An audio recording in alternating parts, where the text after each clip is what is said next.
welcome back to the channel. If you are new here, make sure that you hit that subscribe button down below and get the notifications when I post new videos. I am in the middle of the Strikeback Videoathon, which means that I am posting every single day, which means you are getting a lot of brie. That wasn't very funny, was it? Anyways, as I transition into more of a BookTube channel, there are still bullet journal videos, but the majority of the content that I am creating is bookish related.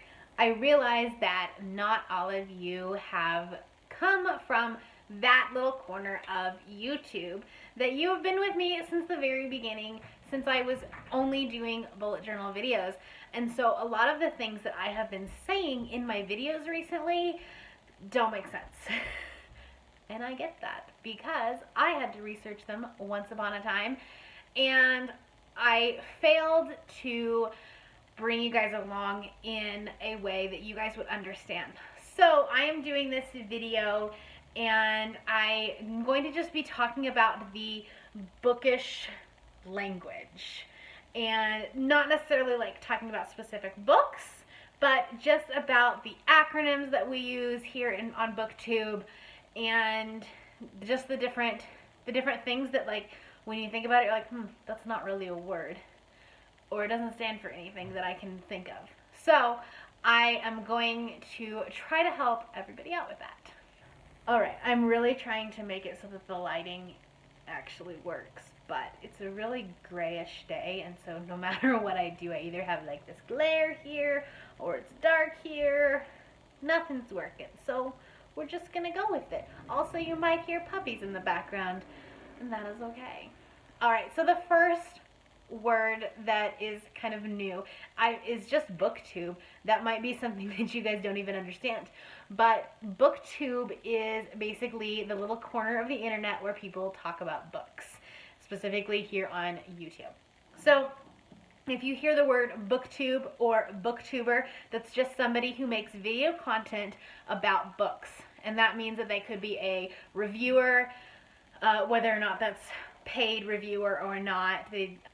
I review the books that I buy, but then I also review books that are given to me that authors and publishers are trying to spread the word about. So that is basically what BookTube is. We'll also do other types of videos like a book haul, which you saw on my channel just a couple of days ago, and that is basically where I talk about all of the books I bought this month.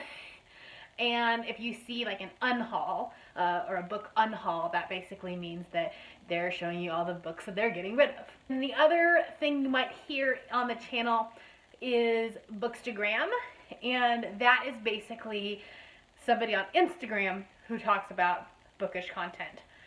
And that means that they do pictures, talk about different things, but it's all primarily based on Instagram, so we call it Bookstagram. Then you'll also hear like book blog. That's just somebody that does written content for books, whether that be reviews, hauls, wrap-ups, whatever. All right, the next acronym is a TBR, and I know I've talked about this one a lot. A TBR is a to be read list. And basically that means that these are the books that I want to read. Now, I have a master TBR list, and that is literally any book that I hear about that I want to read at some point goes onto my master TBR list. And that is located on Goodreads, and then I also have an Excel spreadsheet. So I kind of have two places to look at that.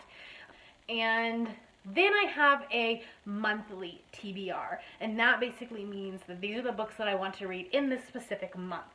So you saw my February TBR, my January TBR. That just basically meant that these are the books that I want to read in that specific month. I'll also have TBR videos that are for a challenge or a readathon, and these are hosted by other booktubers, and that basically it can be anywhere from like a 24-hour thing to like the Winter Biennial Bibliothon was a week long. And so I had a specific TBR, a to be read list for that specific challenge. Alright, next is genre, and if you that's not really a booktube word, it's more of just kind of a reading word, but I wanted to put it out there just so that everybody's on the same page. And basically that is the type of book that I'm talking about. So it can be a fantasy book or a science fiction book or whatever, a thriller, a horror. Those are the different types of genres. Just like you have different types of genres of movies, you also have different genres of books. So a couple of the genres that have they're a little bit more complicated. The first is contemporary, and that's what you'll see on this channel quite a bit because I do read a lot of contemporary, and that basically means that it was written in the time period that the author wrote it in. So if it's a new release, that means that it's relatively around this time period. It doesn't necessarily have to say 2018, but it has to have the same type of technology that we have in today's world. They'll talk about, pop culture references that are relevant to right now. But you can also stretch that to say that Pride and Prejudice is a contemporary because Jane Austen wrote it in that time period it was contemporary for the time. A couple of other genres that I will talk about a lot that I tend to use acronyms for is YA, which is just young adult, and that's going to be a lot of the fantasies. Harry Potter would be considered a YA book. Narnia, I guess, would be considered a YA book. A lot, Turtles All the Way Down, I just talked about that in my most recent video. That would be considered a YA book. It basically means the characters tend to be high school, early college age, so it's technically for a reader that would be, 16 to early 20s, but I enjoy YA books, and so I do tend to read a lot of them. For the most part, they are shorter than your adult fiction, but that is not always the case.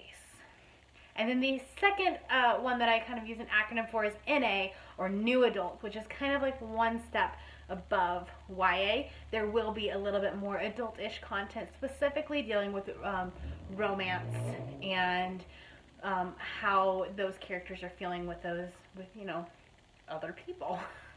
And sometimes they will include steamier scenes that maybe wouldn't be appropriate for a teenager to read. Alright, the next definition is ebook, and that basically means that I read it on my Kindle or in some other form of electronic media, whether it's my phone, iPad, computer, whatever.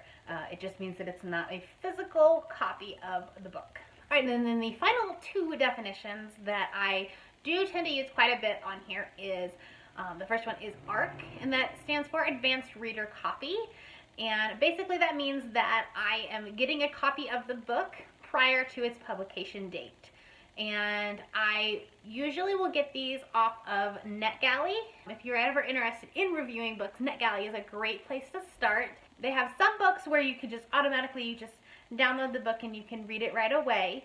And then some you actually have to request to read and review, and based on your prior reviews and things like that, that is how you get approved for that.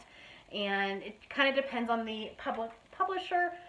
Sometimes they want more subscribers on your channel or your Instagram page or your blog, something like that. But others, they don't. I have been given books, and I have actually been approached by authors and other publishers, even though my channel's not big. And then you'll also hear me say eARC, and that just means that it's an electronic advanced reader copy, which means I don't have a physical copy of the book, it's just on my Kindle or on some form of electronic media.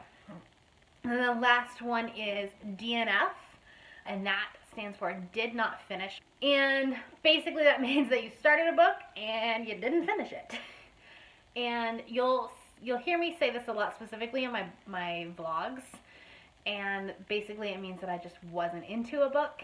The story wasn't working, I wasn't enjoying the plot, something about the book, I did not want to finish it. So those are the main acronyms and slang, lingo, whatever you want to call it, for BookTube. If I missed any, make sure that you say something in the comments, because I probably did. I wrote out a list of the ones that I tend to use more often and the ones that may be a little bit confusing. But if I missed one, please let me know down in the comments and I will do my best to answer. And like I said before, I am filming videos every single day this month, so make sure that you hit that subscribe button and hit the notification so that you'll know when I post my next video, and I will see you all tomorrow. Bye.